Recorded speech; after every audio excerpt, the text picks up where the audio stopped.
Bismillahirrahmanirrahim. Assalamualaikum warahmatullahi wabarakatuh. Sahabat lintas makna, alhamdulillah kita panjatkan puji dan syukur kehadirat Allah Subhanahu wa taala karena atas izinnya hari ini kita dipertemukan dalam ruang dialog yang bukan sekedar obrolan, tetapi ruang berbagi makna, pengalaman dan juga perjalanan hidup. Selamat datang di lintas makna. Kita akan membahas sebuah tema yang dekat dengan hati yang banyak orang. Sebuah perjalanan spiritual yang bukan hanya tentang jarak, tetapi tentang niat, keikhlasan, dan perubahan diri. Untuk itu, telah hadir bersama kita seorang narasumber yang insya Allah akan berbagi pengalaman, ilmu, dan hikmah yang sangat berharga. Dengan hormat, mari kita sapa sama Gurunda Kiai Haji Iqbal Sihabuddin. Assalamualaikum, Pak. Waalaikumsalam warahmatullahi wabarakatuh. Namun sebelumnya saya mohon maaf, mau dipanggil A, Ustadz, apa pangar saya? Untuk panggilan bebas lah. Oh, bebas Allah. Yang penting asal jangan dipanggil Tuhan. Jangan dipanggil Kalau Tuhan. dipanggil Tuhan, podcast ini selesai sampai hari ini. Karena banyak hater-hater ya. Ya, insya Allah. Baik, selamat datang di podcast Lintas Makna ini. Alhamdulillah telah bisa meluangkan waktu hadir bersama podcast Lintas Makna. Tentunya bersama saya pribadi yang ditunjuk sebagai MC-nya. Alhamdulillah. Kita dipertemukan oleh Allah Subhanahu wa taala di forum yang mulia ini. Mudah-mudahan forum ini adalah menjadi forum berbagi keilmuan, berbagi kemanfaatan. Ya, amin amin ya Allah ya robbal alamin. Baik, Kak. Sebenarnya kita mengambil tema dengan tema umroh. Bagaimana cara memandang niat umroh yang tidak sepenuhnya ideal? Karena ada yang berangkat umroh ingin lebih dekat kepada Allah, tetapi di saat yang sama juga dorongan lain ingin menenangkan hati, ingin terlihat, ingin diakui, bahkan sekedar ingin ikut arus karena orang-orang telah melaksanakan berangkat umroh. Ini bukan hal yang asing dan hampir pasti pernah dialami oleh setiap banyak orang. Bahkan dalam perjalanan beberapa kisah mengatakan ada orang yang awalnya berangkat umroh dengan niat yang biasa saja, tapi justru di tanah suci hatinya berubah menjadi niat yang baik. Di sisi lain ada juga sejak awal niatnya sudah sangat tinggi, tapi justru merasa ibadahnya hambar ketika sampai di sana. Mungkin sebenarnya bagaimana cara memandang niat umroh yang tidak sepenuhnya ideal seperti ini? Berbicara tentang umroh itu diambil dari kata i'tamaro. Umroh itu secara bahasa, secara etimologi itu artinya berziarah. Artinya berziarah kemanapun itu bisa dikatakan umroh. Berziarah. Kalau menurut istilah, menurut terminologi, umroh itu adalah perjalanan suci menuju ke Baitullah, menunaikan syarat, rukun, dan menjaga semua yang diharamkan ketika melaksanakan ibadah umroh. Ada satu panduan yang harus kita pahami di dalam Al-Quran. Allah jelaskan di dalam Al-Baqarah 196, wa atimul hajja wal umrota lillah. Sempurnakanlah ibadah haji dan ibadah umroh lillah, untuk Allah. Untuk Allah. Jadi tidak untuk siapapun. Artinya sebelum perjalanan umroh itu adalah penting niat itu diluruskan. Ya. Penting hati ini dibangun, diluruskan. Makanya ada ritual-ritual, kebiasaan-kebiasaan orang-orang kampung itu adalah sebelum berangkat ibadah umroh itu ada manasik umroh. Itu adalah cara bagaimana melaksanakan ibadah umroh itu sempurna. Dan dia walimah safar. Artinya dia berbagi kebahagiaan dan sekaligus saling minta maaf dengan keluarga orang terdekat. Kenapa? Sebab perjalanan umroh itu adalah perjalanan panjang yang mungkin di tengah perjalanan itu bisa berubah. Niatnya awalnya bagus, tapi di ujungnya itu jadi kurang bagus. Ataupun ada yang di awalnya itu kurang bagus, tapi karena melihat situasi, kondisi, dan dorongan keadaan di Mekah, maka niatnya itu bagus. Ini penting niat itu diluruskan. Nah, kalau sebenarnya dari awal perjalanan itu sebenarnya bukan niat, karena niat itu kan muktaronan bifilihi. Ya. Itu niat itu harus sesuai pas dengan melakukan ibadah umroh itu sendiri. Artinya orang mengatakan itu niat, sebenarnya itu bukan niat, itu azaman yang paling dalam bahwa perjalanan suci ini untuk menemui tempat yang suci, untuk mengabdikan ke zat yang suci itu harus diluruskan terlebih dahulu. Kalau fenomena kejadian seperti itu hal yang wajar, banyak terjadi. Tapi yang penting kita pegang dari awal niatnya baik, di tengah perjalanan kita jaga, nanti di pas pelaksanaan ibadah umrohnya kita semakin menjaga, karena nanti ada pembimbingan yang selalu mengingatkan, Kalau niat umrohnya itu sendiri sebenarnya nawaitul umrota wa ahramtu biha lillahi ta'ala, itu dilakukannya di mikot, artinya tempat berniat ibadah umroh itu sendiri. Itu mungkin yang bisa digambarkan itu secara garis besarnya. Garis besar berarti bukan niat yang sebetulnya niat melaksanakan umroh ya? Ya. Karena niat melaksanakan umroh ketika waktu akan melaksanakan umrohnya. Ya. Jadi, namun di sini ada yang berkata, ada dalam satu kisah, ada orang yang niat umrohnya itu ingin ibadah, tapi juga ada rasa ingin dipuji dan dihargai. Apakah kondisi ini yang bercampuran seperti ini masih wajar dalam ibadah atau tidak? Nah, itu sebenarnya kepintaran setan. Kepintaran setan. Itu kepintaran setan. Tapi Imam Al-Ghazali mengatakan kalau niat ikhlas itu kalau tidak bisa di awal atau di tengah, itu bisa di ujung. Jadi diluruskan itu di ujung, itu kan? Karena setiap orang itu kan tipenya beda-beda, kemampuannya itu beda-beda, itu kan? Awalnya emang lurus, tapi di tengah, di perjalanan, bahkan ada orang yang mengatakan bahwa kalau sudah umroh itu pede, ya, menjadi imam pede, hidup di masyarakat pede, itu kan? Mungkin kerikil-kerikil itu bisa saja terjadi, tapi insya Allah kalau dengan azaman yang kuat, insya Allah niat itu bisa diluruskan, gitu kan? Ya. Namun ada sebaliknya, ada juga kisah orang yang sebelumnya berangkat umroh niatnya biasa saja, tapi justru ketika sampai di tanah suci, yang tadinya emang niat itu karena ingin melaksanakan umroh karena Allah, tetapi hatinya tersentuh dengan hati niatnya yang berubah-berubah, itu gimana? Ya kadang-kadang pansos gitu kan. Kalau fenomena umroh sekarang dengan fenomena umroh di zaman dulu, itu esensinya sama, ya, tapi embel-embelnya yang berbeda, itu kan? Esensinya sama, untuk mengabdikan diri kepada Allah Subhanahu Wa Taala. Tapi kan hari ini umroh itu perjalanan religi, orang ingin berkembang dalam perjalanannya. Ya. Makanya ada pernak-pernik. Makanya si travel itu menyediakan, terkadang ada foto-foto, terkadang ada belanja, terkadang ada kegiatan-kegiatan ziarah yang lain.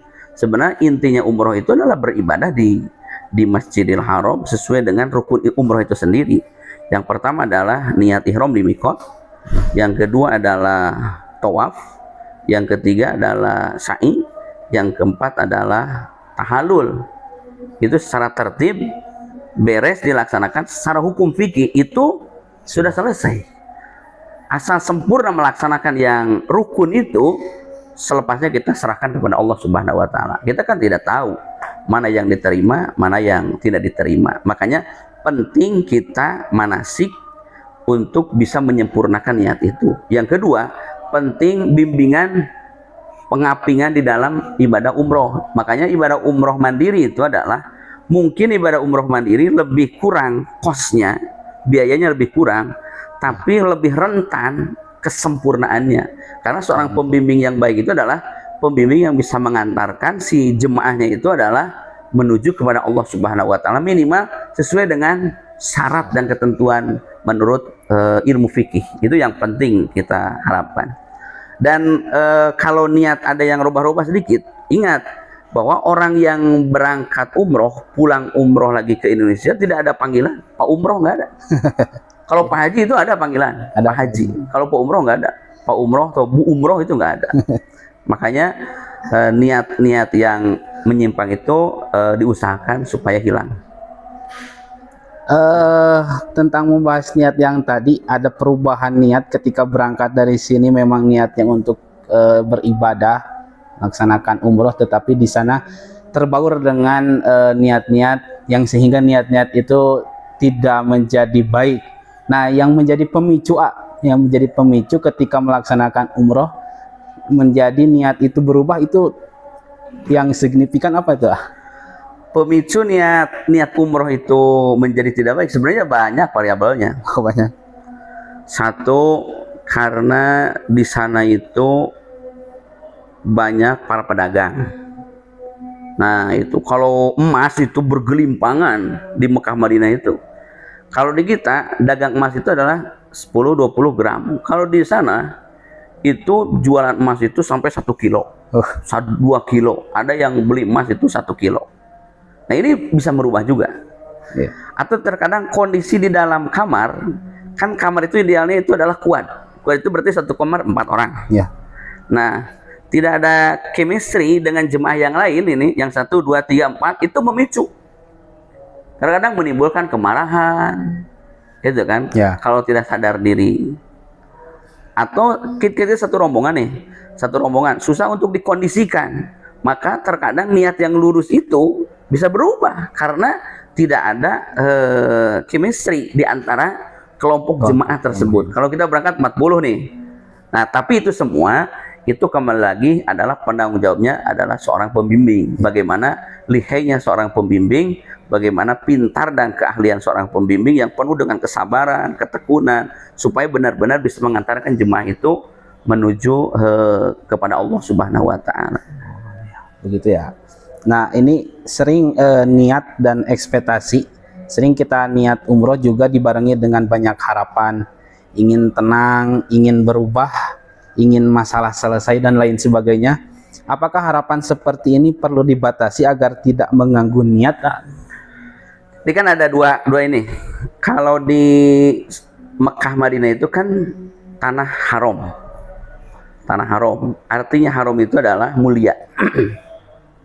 Bagaimana ini dengan arak? Kan arak juga haram. Ya. Berarti arak mulia. Nah, cara memanennya berbeda. Artinya orang yang tidak menyentuh arak berarti orang itu punya kemuliaan. Kalau orang yang menyentuh arak berarti orang itu menjatuhkan kemuliaan. Zina itu kan haram, bukan berarti zina itu mulia. Memaknainya bahwa orang yang tidak bersentuhan dengan zina berarti kemuliaannya itu ada. Tapi kalau orang yang jatuh kepada zina berarti kemuliaannya itu hilang. Nah, dengan tanah haram atau Masjidil Haram artinya kita ini hina, orang biasa. Begitu masuk ke tanah haram, maka yang tadinya biasa menjadi mulia. Itu memaknai Masjidil Haram. Itu memaknai tanah haram. Rasulullah mengatakan bahwa di tanah haram itu punya dua keistimewaan. Kalau di luar tanah haram itu namanya tanah halal, bukan tanah najis. Tanah Indonesia itu tanah halal. Allah, Rasul menyampaikan ada satu keistimewaan, yaitu waktul mustajab. Artinya waktu di mana manusia diberi kesempatan untuk berdoa kepada Allah dan tidak ada penghalang antara dirinya dengan Allah. Kapan? Ketika sholat, antara azan sebelum iqomat, ketika menjelang sholat Jumat, antara khutbah sampai sholat Jumatnya di sepertiga malam. Nah, itu adalah waktu-waktu mustajab yang dimana kebanyakan orang emang tidak mau melaksanakan itu, padahal itu rahasianya besar banget. Kalau di tanah haram itu ada dua kesempatan. Satu adalah waktul mustajab, yang kedua adalah makomul ijabah. Jadi ada dua, satu waktunya mustajab seluruhnya, yang kedua tempatnya mustajab. Makanya ada tempat-tempat spesial, seperti di mana kalau di Madinah itu ada tempat yang spesial, yaitu Raudhah namanya. Baina qabri wa mimbari raudhatu min riyadil jannah. Itu adalah kata Rasulullah, antara kuburanku dengan mimbarku adalah taman-taman surga. Maka di situ diburu orang-orang karena ingin berdoa kepada Allah di tempat yang paling mustajab. Artinya kalau punya ekspektasi tinggi kita meminta kepada Allah di tempat mustajab atau di Mekah Madinah, itu tidak salah juga. Tapi kalaupun di luar Mekah Madinah kita meminta kepada Allah, itu baik juga, gitu kan. Kalau harus meminta di sana saja, itu menunjukkan ketidakadilan. Kenapa? Sebab kan orang tidak semuanya bisa berangkat ke Mekah. Mungkin finansialnya, mungkin kesehatannya. Berarti kan dia memohonnya di mana? Di masjid, di rumah. Kalaupun dia punya ekspektasi yang sangat tinggi, itu boleh-boleh saja, gitu kan. Dan Rasul mengajarkan doa itu ya terukur. Doa itu harus terukur. Ya. Jangan melampaui kekuasaan adat atau pola pikir kita. Ya Allah, aku meminta langit untuk dijatuhkan. Nah, itu kan melampaui. Ya Allah, aku ingin ini melampaui. Artinya doa itu yang di nalar kita itu mampu. Makanya ada cara doa, jangan terlalu simpel, jangan terlalu panjang. Gitu kan. Jangan terlalu simpel, jangan terlalu panjang. Ya Allah, kau tahu segala isi hatiku. Ijabah. Udah gitu, itu terlalu simpel.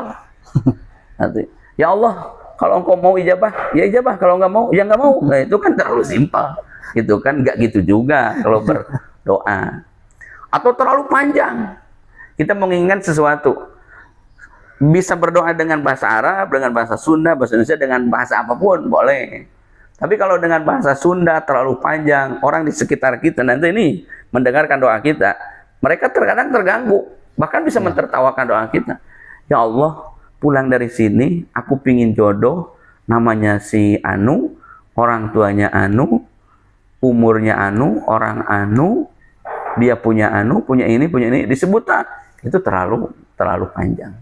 Kalau dia punya motor, ya Allah, aku pingin motor Beat, motor BA, motor sejuta umat yang diracingkan, harganya segini, nanti warnanya ini, ya Allah, itu terlalu panjang. Terlalu panjang. Itu makanya ada Allahumma rizqna ya Allah rizqan halalan katsiran. Allahumma zawidna ya Allah, tikahkan aku ya Allah beserta orang yang sholih, beserta laki-laki yang bertanggung jawab. Udah gitu aja. Tentang menjaga niat di tengah keramaian, mungkinnya keramaian di Mekah itu, menjaga niat dalam kondisi umroh yang sangat ramai dengan penuh aktivitas dan perhatian orang. Bagaimana cara paling realistis menjaga niat agar tetap lurus laksanakan ibadah? Jadi gini, kalau umroh itu kan ada yang mandiri, ada yang lewat travel, berjamaah. Nah, kalau lewat berjamaah, lewat bersama-sama rombongan, maka kalau kita belum mampu, jangan melepaskan dari rombongan itu, supaya selalu dibimbing, itu kan. Makanya ada peribahasa bahwa kambing-kambing yang mudah diterkam oleh serigala itu adalah kambing yang memisahkan diri dari jemaah. Makanya kita gabung dalam jemaah itu sama-sama, nanti saling mengingatkan, watawassaw bil haq, watawassaw bis sabr. Karena keramaian itu bisa mengganggu luar biasa. Karena perjalanan ibadah umroh itu dari seluruh dunia, dari mulai warna kulit hitam, putih, kaukasoid, mongolit, semuanya itu ada. Makanya di Mekah itu adalah merupakan keragaman. Orang bisa melihat betapa umat Islam Allah kumpulkan di Mekah itu ternyata heterogen, bermacam-macam, dan cara untuk meluluhkan hati itu ya di Mekah. Mungkin di rumahnya kita menjadi orang merasa terbaik, merasa paling ganteng. Kalau begitu ke Mekah nggak ada apa-apanya. Paling kaya, begitu ke Mekah nggak ada apa-apanya. Paling hebat, datang ke Mekah nggak ada apa-apanya. Terkadang kita berselisih dengan hal-hal kecil di rumah nih, di kampung halaman. Datang ke Mekah, oh ternyata banyak perbedaan. Perbedaan fikih, perbedaan adat, perbedaan bahasa. Luar biasa. Makanya Mekah itu adalah satu tempat yang diberkahi oleh Allah Subhanahu wa taala. Inna awwala baiti wudi'a lin-nasi lallazi bi Bakkah mubarakau wa hudan lil alamin. Sungguhnya bangunan yang pertama Allah ciptakan di muka bumi ini adalah lallazi bi Bakkah. Bangunan yang ada di Bakkah. Bakkah itu sendiri adalah Makkah. Makkah sendiri itu adalah diambil dari kata Bakkah, artinya menangis. Makanya orang ketika melihat Ka'bah, maka dia akan menangis. Satu, menangis karena gembira, bahagia. Dia dipilih oleh Allah Subhanahu wa taala masuk ke Mekah. Tidak semua orang kan bisa mewakilinya. Dia hanya perwakilan mulai dari kampungnya atau dari desanya atau dari kecamatannya. Yang kedua, dia menangis. Kenapa? Merasa terharu bahwa ingat terhadap dosa-dosa yang masa lalu. Disitulah tempat untuk beristighfar, meminta ampunan kepada Allah Subhanahu wa taala. Kenapa? Mekah itu adalah mubarakan, tempat yang penuh dengan keberkahan. Ya, alhamdulillah, mungkin waktu sudah pada waktunya kita diakhiri dalam podcast ini. Bisa kita simpulkan dari penjelasan tadi terlihat bahwa niat umroh bukan sesuatu yang statis, tapi proses yang terus bergerak-gerak bahkan sebelum berangkat, saat di tanah suci dan setelah pulang. Mungkin cukup sekian, terima kasih. Ya, terima kasih. Mudah-mudahan obrolan kita ini bisa bermanfaat. Amin amin ya Allah ya rabbal alamin. Terima kasih sahabat Lintas Makna. Mudah-mudahan bermanfaat. Ditutup dengan akhir salam. Wassalamualaikum warahmatullahi wabarakatuh.